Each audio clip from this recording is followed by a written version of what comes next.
I was thinking about the other day when I went for a walk and I passed by the church and it had that sign that said something like, if you're fortunate, like add another seat to your table or something like that. And it just dawned on me, like when I was editing a video, that I had restarted my Eat With Me. And I feel like there's some synchronicity there, but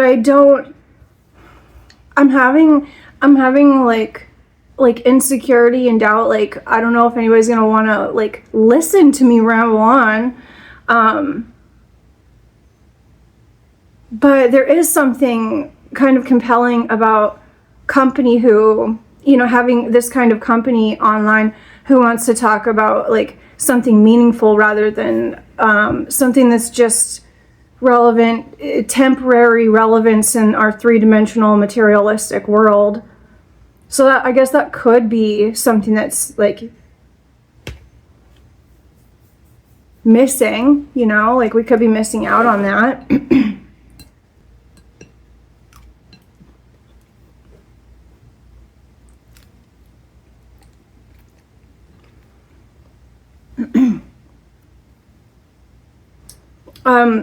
Because I keep feeling, I keep having insecurity come up.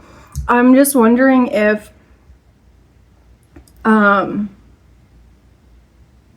there's something that's in here that might touch on that for us. Not just me, but for like whoever's watching this too, because it's such a common experience for us here.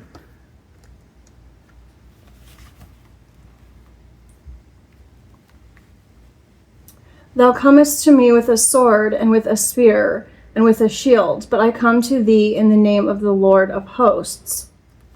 The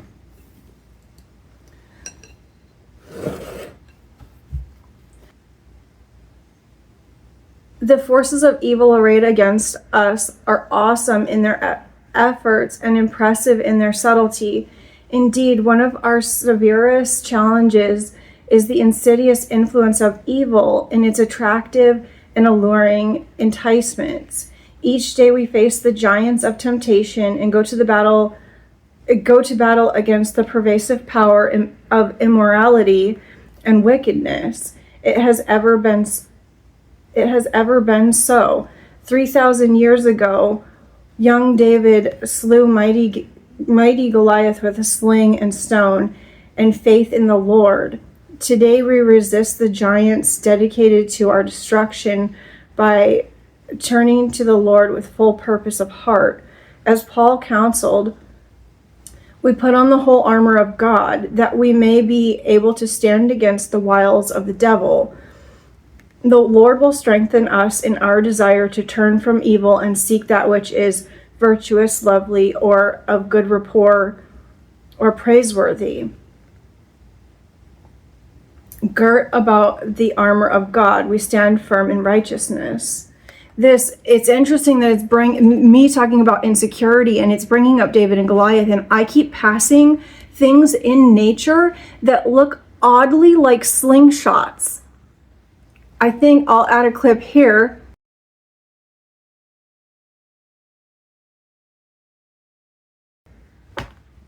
Just like real strange things, like the way things are arranged, like sticks and twigs, and I'm like, why am I seeing slingshots?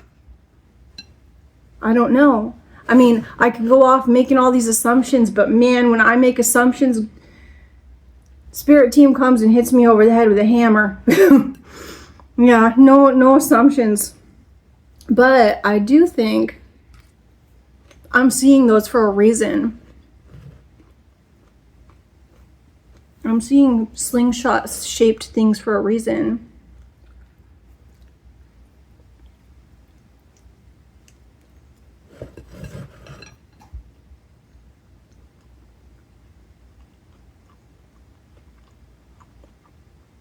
Sometimes I struggle with reading because I was dyslexic, and I also feel like disoriented on the page. Like if I go to the end of the sentence, I'll sometimes get lost before I can't find like the next line.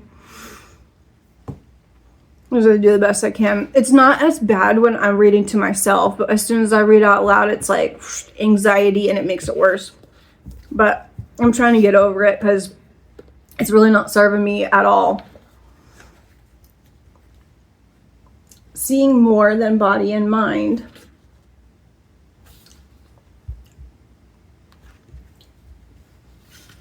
Just as I am not this body, I am also not this mind. Our minds are malleable because our ideas, our sense of self, change based on our experiences. Our mind adapts because it's meant to adapt. We don't lose ourselves when we change our minds. So while the mind changes, there is still a part of us that does not change. I'm still me and you're still you. Of course, one aspect of this work and the work of other great spiritual traditions is to clean up our mind. It's like doing maintenance on your car. You change the oil, the car runs better. It's the same with your mind. When you filter out the negativity, the judgments, the conditional love, it feels so much better to have a clear mind. But no matter how clean and refined your mind gets, you eventually come to realize that the mind is only a part of you, not who you actually are. In practice, notice the aware presence that exists behind your thoughts, behind your mind. The real you is this aware presence, the space in which your mind operates. I had this very unusual experience when I believed that I was being influenced by evil spirits, as opposed to like being influenced by negative thoughts, like negative energy in the forms of thoughts. And I was thinking that maybe that like evil demon spirits actually existed. This experience kind of freaked me out a little bit because I misinterpreted this experience. In the moment, it actually helped me, but my spirit team gave me this experience of like in a moment when I was panicking and having like really bad, like negative thinking, just chasing after all this negative thoughts. I was given the view from inside myself. And by that, what I mean is like, I don't know if anybody's seen that movie Being John Malkovich, but like in the movie, they're like in his head looking out his eyes, like, and it gives a whole new meaning to like the eyes being the windows to the soul. Cause it's like our soul is in there looking through like this human filter. And at the time I thought it was demons and it freaked me out, but it made me fight those thoughts even harder to get me through that moment. So it actually worked to my benefit thinking that in that moment. But looking back on it, it was it's more a feeling of like my spirit team is helping me, like they can see what I'm perceiving, and that's making it easy for them to help me navigate this world. And also is like maybe connection to my higher self, knowing that I'm not this, like I'm something else inside of me that is viewing the world through this body. Man, that sounds so strange, but it was weird. And the only reason that I could, like how they made it so that I could see this was that I was like seeing from inside myself, but everything was blurry. Like I was another being trapped in my body looking through my eyes. And this experience is also in alignment with the metaphorically, like the concept of like my spirit guides like clicking a cursor going, look here, like look at the time, it's 1:44, look at the time, it's 11:11. And so like then we notice these things, we notice these synchronicities, and it's almost like it's orchestrated from somewhere else or from the inside. Like there's like your higher self is going, we're going to notice this now. We're going to notice these. We're going to start noticing all of these empty shoes everywhere, Jen. We're going to start noticing that the clouds are taking the shape of dragons, or we're going to start noticing all these weird things in nature that are taking the shape of slingshots. But normally we would have filtered that out. We wouldn't have paid any attention to it. But there is something else. There is like our higher self and our spiritual, like the whole spiritual world and God that is helping orchestrate this and redirecting our focus to something. And I also have experienced where I have felt very like I know the experience, kind of one of those things like you have to experience it for yourself to know that it's true, but I know that I've been given thoughts that weren't mine. I don't even know how to explain that.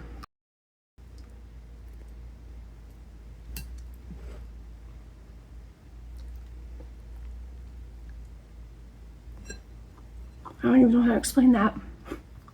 I don't know how to explain that I know that.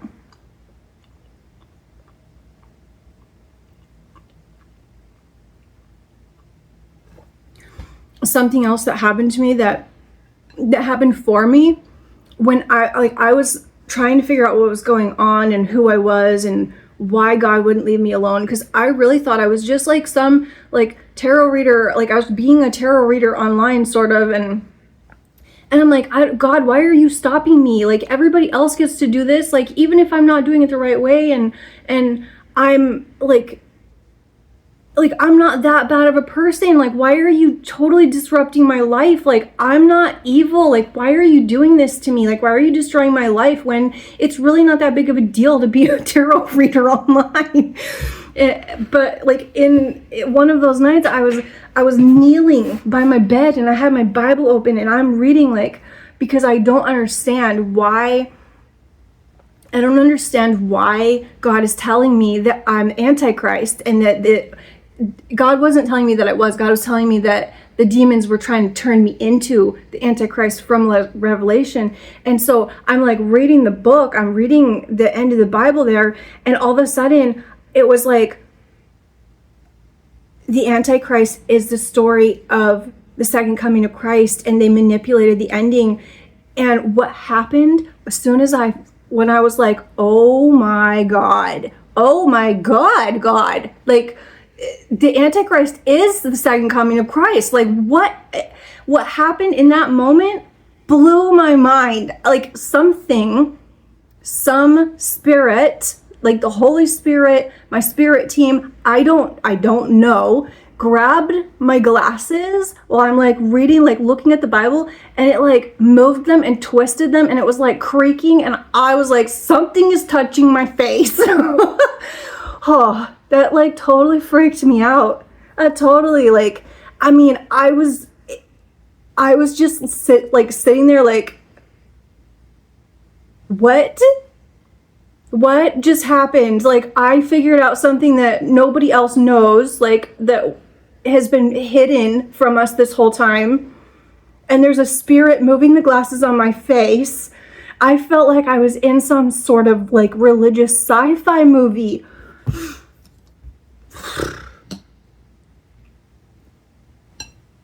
So unbelievable.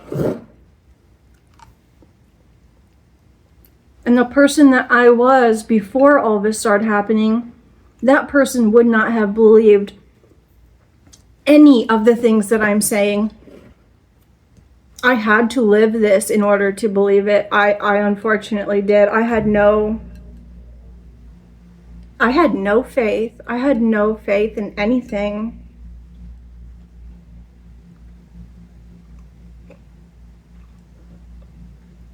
I thought that I did.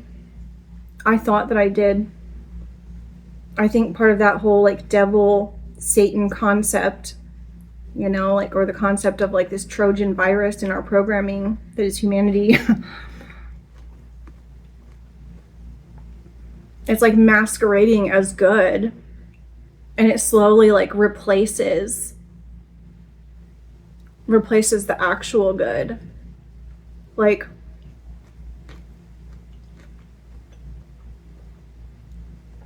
Like we try to protect our families, you know, like that's good. It's good and loving to protect our families, but like it slowly erodes our ability to see the truth. So eventually we end up building a fortress around our house and blocking out the whole world. Like, that was my experience. Like, that's what happened to me. I kept believing that I was doing loving things and that I was following love, and really I was believing things that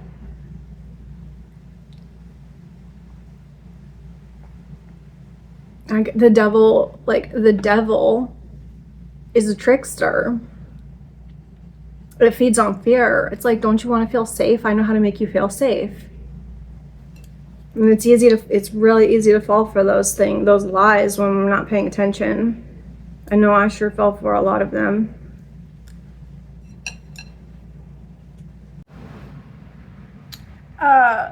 Because God keeps telling me and us that there is something to this Chiron wound, whether, like, it's interesting, you can call it the Chiron wound, or you could refer to it as that part in the Bible that talks about how God makes our greatest strengths from our greatest weaknesses. That is the same thing.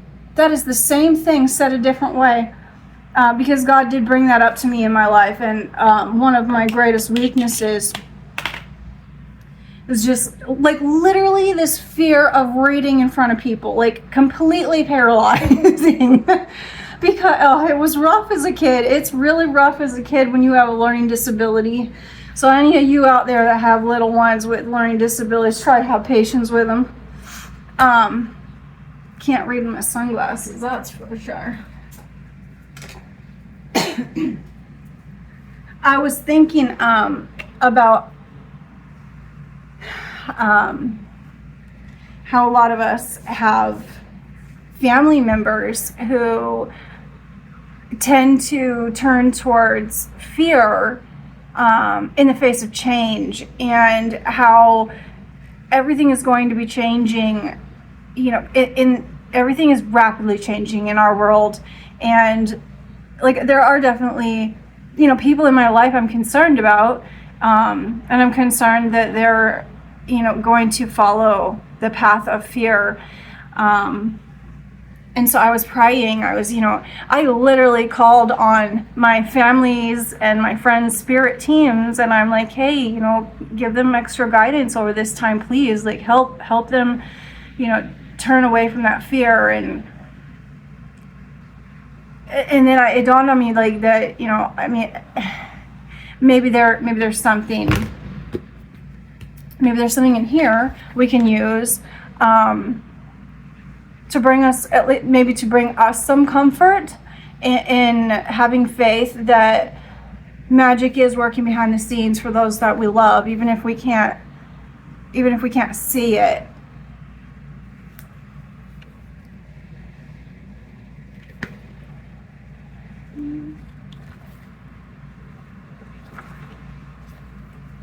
March 1st.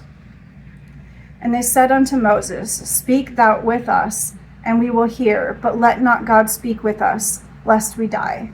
Exodus 20:19. Exodus 20:19 is a haunting and tragic passage that bespeaks a people who wanted to enjoy the blessings of God, but not fully.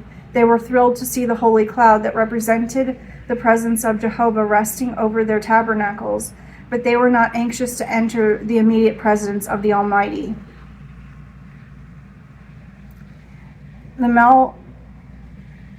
Melchizedek priesthood, priesthood makes available the power of godliness, without which no man can see the face of God, even the Father, and live. Now this Moses plainly taught to the children of Israel in the wilderness, and sought diligently to sanctify his people, that they might behold the face of God. But they hardened their hearts and could not endure his presence. Thus this generation of the children of Israel were not allowed to enter the promised land. They were not prepared to receive the fullness of the blessings of the Melchizedek priesthood, or to enjoy the association of Moses, the man who held those keys in their fullness.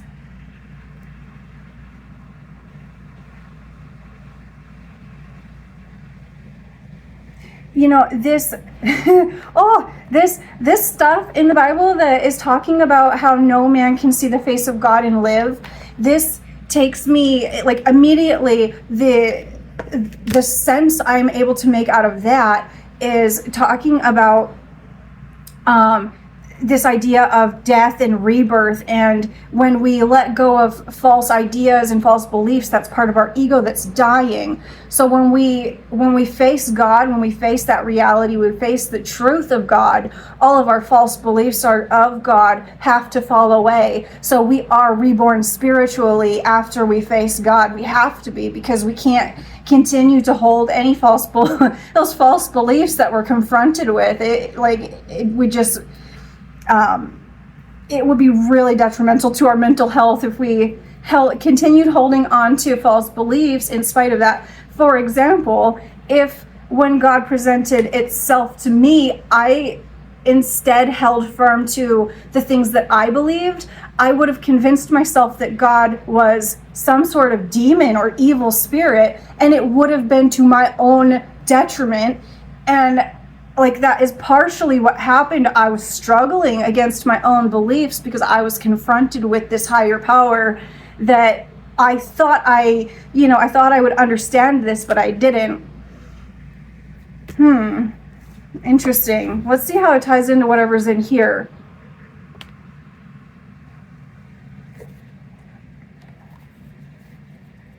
Keeping projections at bay. We create an image in our mind of how everyone, including ourselves, should behave.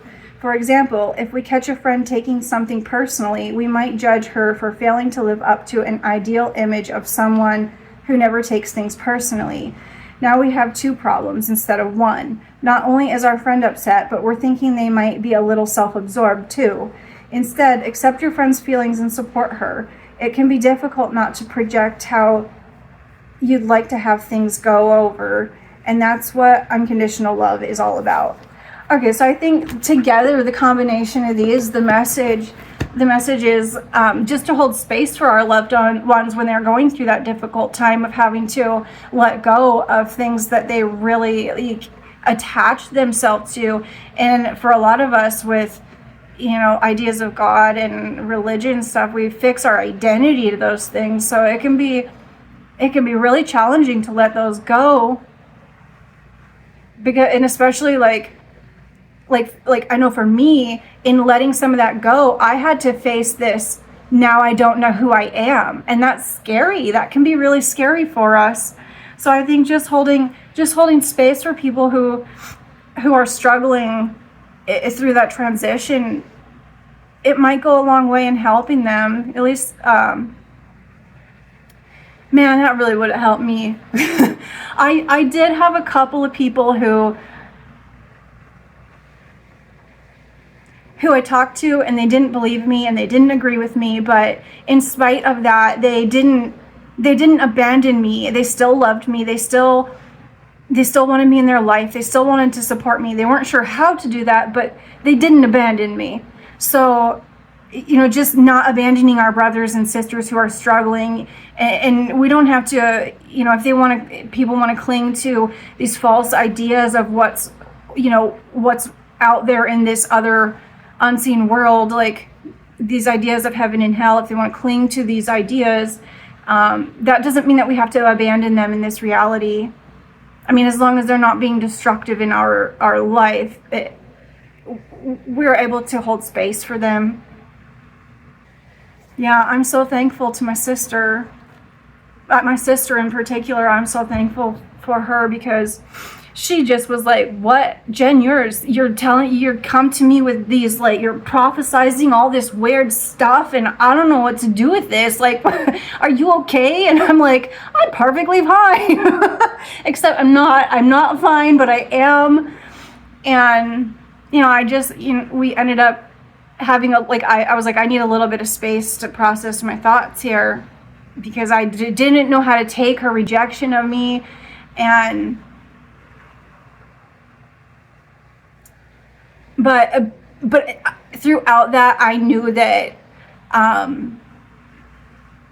no matter what, I still loved her and she still loved me, and that was what mattered. And our relationship is as good as it ever was, even though she still doesn't understand what's happening in my life. She doesn't understand yet. She has she has seen some of the things, though, that she has been witness to some of the unusual events that have happened in my life. Yeah, I'm grateful that she was there for me when I was struggling to let go of the false beliefs that I had about thinking I understood everything that was actually present in our reality, when I had no idea there's this whole world of the unseen that is overlapping with us. Yeah.